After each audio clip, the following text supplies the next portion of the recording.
and welcome to yet another episode of John Works Too Much. Today, we've got a pretty small job. It's going to be a pretty short episode.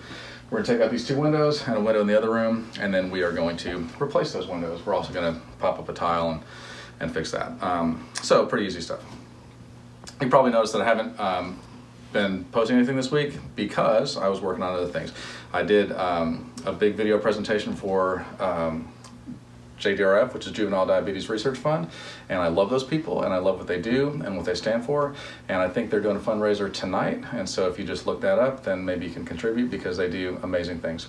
Also, I went to a funeral yesterday for a friend of mine, and a couple things I thought were noteworthy about that. I've known a lot of people that died, and I've been to a lot of funerals, but this, I've rarely seen somebody that faced death as courageously as this lady did. And so she went to the doctor and they said, you have pancreatic cancer and there's 5% survival rate after a year.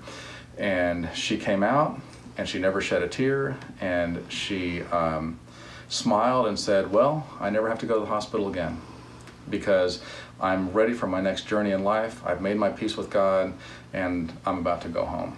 And I just thought, what a beautiful story that is, right? And she was strong and courageous right up to the end. She didn't suffer. She didn't spend a lot of time in the hospital. She had about 2 days of being delirious, and then she died in her sleep. And I think that's a beautiful story. And at the funeral, they said that she made everybody feel like they were the most important person in the room. But what they didn't realize is that she was the most important person in the room. And I just think that that's a beautiful testimony about her. But anyway, so we're gonna work on this today. I hope you guys are having a good day. I'll try to keep you updated. This is a pretty quick job, so we're probably not gonna get that much done, but Bart's here helping me out, and he's a wonderful musician, a wonderful person. All right, see you guys later. Love you. So it's been about 28 minutes, right, Bart? Yeah. Yeah, about 28 minutes. The first step on taking a window out is don't do it yourself. I'm gonna tell you it's dangerous. There's, you know that me and Danger are pretty much best friends. A lot of times Danger will walk up to me and I'll be like, Danger? And he's like, John? I'm like, I haven't seen you in a minute. And he's like, I thought I killed you a long time ago. And I'm all like, I know, right? Like, I should totally be dead. And he's all, well, I don't know what to do. I'm like, you want to get lunch or something? Like, how's the wife and kids? And he's all like, no, man, it's kind of weird. But, so normally I'm not a real advocate for safety-ish, but in this case, it would be very easy to hurt yourself if you didn't know what you're doing, so I suggest that you don't do it. But I'm gonna tell you what we did. We tried to get it out the right way, and it just was fighting us. And so we had to break all the glass to get it out, and we were neat about it and everything, but we had to cut the window and then fold it on itself and pull all that out. So that's the mess. We pre-ordered these windows, and so they're the right size, so we just put it in, and then basically what happens is Bart holds it because Bart's good at that, and then we get it up to where the old window was, and we put a screw up in here and a screw up in here, and that keeps it solid. And then we open the window and make sure that it can open and close and it's sitting square and right. And then we put a screw down in here and a screw down in here, and then obviously we'll fill this in with great stuff and caulk and everything. So, but now it works. And these are cool windows. I don't know if you guys have seen these, if you have rich friends or maybe you're rich yourself, but you can just tilt these in and then be like, oh, I want to clean the inside of the window because I'm just that lazy. So that is that. What was I going to talk about? Oh, I remember. Forgiveness.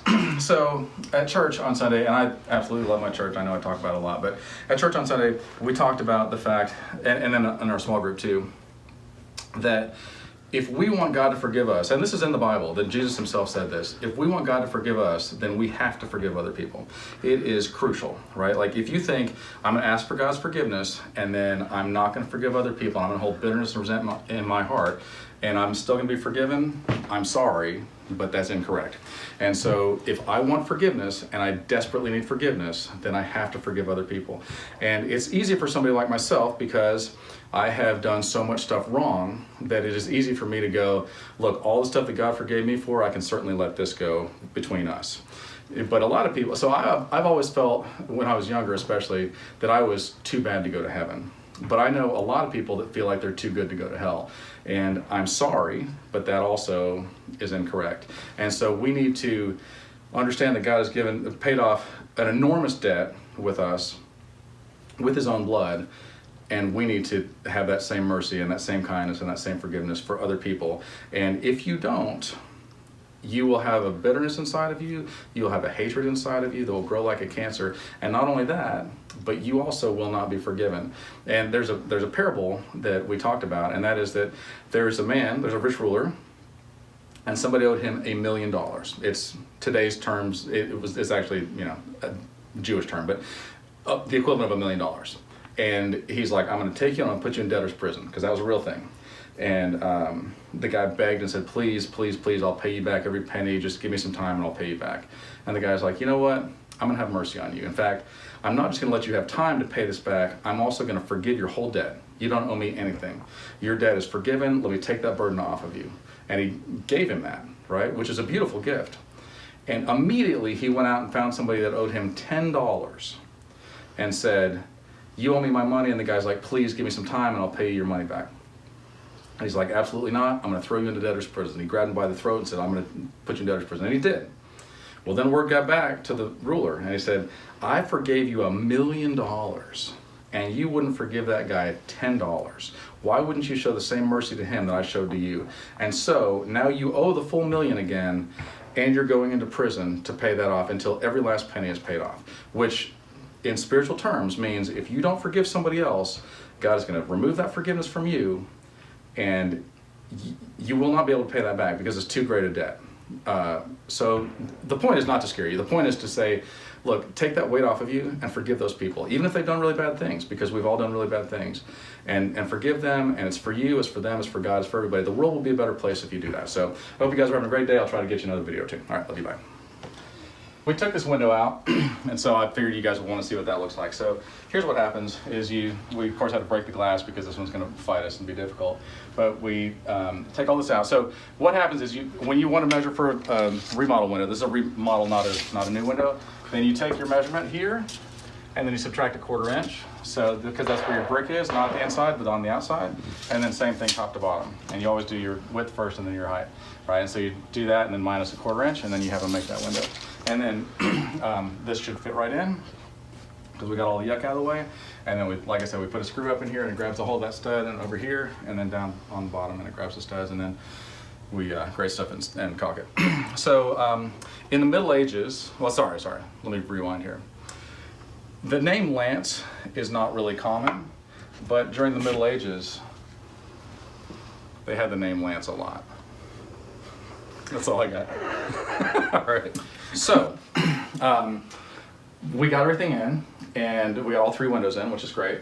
But then we put expanding foam, which is called Great Stuff, all around up in here. And so then we have to leave that, and then it expands out and it foams out, right? But then once you leave it for a bit, then you get a knife and you cut off the extra, right? So that's an important thing to do. Cut all this extra off and then make it smooth. And then after that, then you can caulk it. So we're not gonna do all that right now, but I'm just showing you that that's kind of how it works. It looks like it's still a little bit wet. But you take all this yuck off of there. Yeah, we're gonna leave that for now. But that is the point, is that we're gonna make that expanding foam, fill in the blanks and cut off the extra. So what was I gonna talk about? I don't remember, it was a long time ago. Oh, rock climbing. So I don't know if you guys have ever been rock climbing, but and there's indoor rock climbing, which I love, and so if anybody wants to go, just hit me up and I'll totally go with you. But there's also like rock climbing out in the wilderness, and so the way that works, you get a rope, obviously, and you tie it at the top, and then you have somebody on the bottom to belay for you, and then you climb up and they pull up the rope, and then if you fall, you only fall so far. But sometimes you can't do that, and so sometimes you've got to just climb for a bit, but then you drive a stake, you find a crack in the rock and you drive a stake deep into there, and you tie your rope through there, so that when you climb some more, if you do fall, which could happen, then you only fall as far as, you know, like if that's your stake, then you only fall that much farther. So you want to keep putting stakes in the walls so that you don't fall, and you keep weaving your rope through that. You take it out of the last one and put it into the next one. So that's kind of an important life lesson. But it's also a life lesson in other things too, right? So we have milestones in our lives that then remind us, you know, don't fall farther than this. And so in our spiritual journey, if we are going a distance and then we realize like, hey, I've got a minute, maybe you drive a stake in there, something that you will remember, something that will not let you fall farther than that point. And you go, I remember this point and I'm not gonna fall farther than here. And you weave your rope through there and you keep climbing. And if anything happens, you're like, I will not fall past that point, right? Because that's important, and we need to help each other up too. But the other thing that happens is when you drive that stake in, then the next person can just come put their rope right in there. They don't even have to do the work because you've already done it for them. And so you've led the way. And a lot of things I do are pioneering, because, and by that I just mean that I'm the first one to do it in the group, and so then the other people that come behind me, I want it to be easier for them. I want to look behind and go, this is what I went through, let me help you avoid some pitfalls. Here's a way, let me help you along, because I say it all the time, we don't win if somebody else loses. We only win if we help everybody up.